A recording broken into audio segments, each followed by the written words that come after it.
Assalamualaikum warahmatullahi wabarakatuh. Setelah kita menelusuri jejak Syekh Abdul Muhyi, waktunya kita ke daerah Manonjaya, yang juga tidak kalah banyak sejarahnya. Di depan Masjid Agung Manonjaya ini banyak pedagang yang berjejer di depannya. Ternyata memang sudah sejak dulu. Di daerah sekitaran Masjid Agung Manonjaya dijadikan sebagai pusat perdagangan dan perekonomian. Sebagai ajang transaksi jual beli para pedagang asal Jawa Barat dengan para pedagang asal Jawa Tengah dan Jawa Timur. Sampai kini, masjid tersebut masih berfungsi sebagai tempat peristirahatan para pendatang dari Jawa Tengah dan Jawa Timur yang hendak berziarah ke petilasan Syekh Abdul Muhyi di Pamijahan. Tasikmalaya merupakan sebuah daerah di Priangan Timur. Sejarah mencatat, Islam sudah menyebar di wilayah tersebut kira-kira sejak abad ke-7. Kini, Manonjaya adalah sebuah kecamatan di Kabupaten Tasikmalaya, Provinsi Jawa Barat. Walaupun tidak lagi berstatus ibu kota kabupaten, seperti halnya Singaparna, jejak-jejak pusat pemerintahannya masih bisa dijumpai di sana. Salah satunya adalah Masjid Agung Manonjaya. Tempat ibadah ini dibangun pada tahun 1837.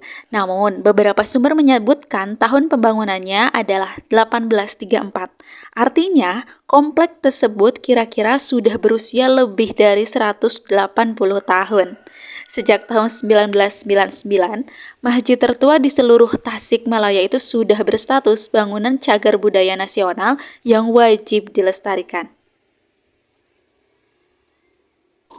Masjid ini dibangun pada masa pemerintahan Wiradadaha ke-8, yaitu Patih Raden Wiratanuwangsa yang bergelar Raden Tumenggung Danuningrat.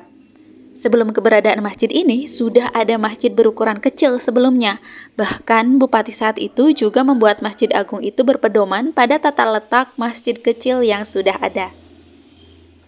Masjid kebanggaan warga Jawa Barat itu berlokasi di Dusun Kaum Tengah, Desa Manonjaya, Kecamatan Manonjaya, Kabupaten Tasikmalaya. Penampilannya memancarkan pesona yang cukup unik. Dari segi arsitektur, Masjid Agung Manonjaya ini menampilkan keindahan khas Sunda yang berpadu dengan budaya-budaya lain semisal Jawa bahkan Eropa. Jika dilihat sekilas, nuansa bangunan masjid ini memadukan unsur-unsur desain Eropa dengan corak Sunda dan Jawa. Pada beberapa bagian di sana, tampak sentuhan Art Deco, yang menjadi sebuah ciri arsitektur di negeri Belanda. Begitu pula dengan kesan neoklasik arsitektur yang ditunjukkan pilar-pilar pada beranda masjid ini. Nuansa tradisional tampak dari beberapa elemen, seperti pendopo yang ada di sisi timur, mustaka atau memolo yang konon merupakan peninggalan dari Syekh Abdul Muhyi, seorang ulama besar yang wafat di Pamijahan, Tasikmalaya Selatan pada tahun 1730. Keberadaan memolo itu mengisyaratkan betapa besarnya pengaruh kebudayaan Jawa di tanah Sunda sekalipun. Konsep konstruksi itu bersumber dari adaptasi terhadap ciri khas bangunan sakral di kawasan Jawa Tengah dan Jawa Timur pada masa Hindu atau pra-Islam. Nuansa khas Sunda terlihat dari adanya balai nyungcung, yakni bentuk atap yang mengerucut. Menurut catatan sejarah, mustaka atau memolo tersebut merupakan pemberian hadiah dari Syekh Abdul Muhyi Pamijahan ketika masjid tersebut masih berupa musola.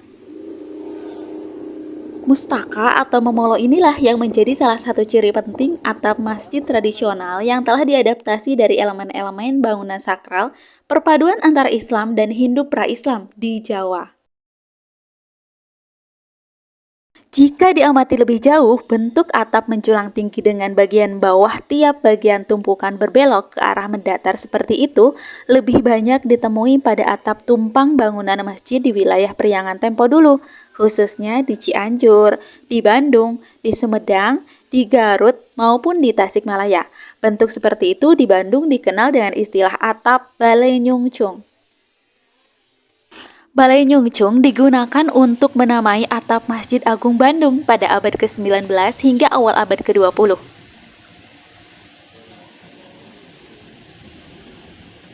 Tiang penyangga Masjid Agung Manonjaya pada ruang utama terdapat 10 buah, 6 buah berbentuk segi 8, dan 4 buah berbentuk tiang bulat. Tiang masjid memiliki tipe bulat polos, bulat berhias, dan segi 8.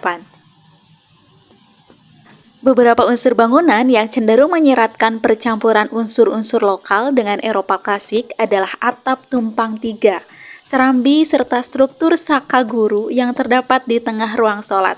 Begitu pula dengan tiang-tiang yang ada di sana. Keislaman Tasikmalaya didahului oleh Bupati pertama Sukapura yang bernama Raden Wirawangsa yang masih memiliki garis keturunan dari Mataram dan Demak. Semenjak kecil, ia menimba ilmu agama Islam di pondok pesantren kepada Syekh Abdul Muhyi. Jejak Raden Wirawangsa diikuti oleh putra-putrinya dan para bupati Sukapura lainnya yang juga alumni pondok pesantren Syekh Abdul Muhyi. Sehingga, dalam memimpin Sukapura, Raden Wirawangsa menggunakan dasar-dasar Islam sebagai pijakan dalam menjalankan roda pemerintahannya. Pijakan ini juga dilakukan oleh para bupati generasi berikutnya sampai Kabupaten Sukapura pindah ke Manonjaya dan Tasikmalaya menjadi kabupaten. Perjalanan keislaman para bupati Tasikmalaya dibuktikan dengan masih berdirinya Masjid Agung Manonjaya beserta artefaknya dan keberadaan Pondok Pesantren Pamijahan tinggalan Syekh Abdul Muhyi. Berdirinya Pondok Pesantren Pamijahan diikuti pula oleh wilayah lain di kawasan Priangan Timur, Provinsi Jawa Barat. Dan inilah pula alasan kenapa Tasikmalaya dijuluki sebagai kota santri. Masjid Agung Manonjaya berkapasitas 5.000 orang. Hingga kini masih berfungsi sebagai tempat ibadah kaum muslim. Pertama kali renovasi pada tahun 1952, tahun 1972, dan pada tahun 1992. Renovasi kembali dilakukan setelah gempa tahun 2009 karena sebagian area masjid mengalami kerusakan.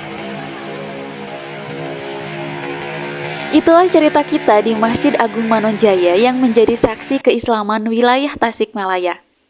Siapa hayo yang belum pernah singgah dan foto di masjid ini? Sekian dari kami, wassalamualaikum warahmatullahi wabarakatuh.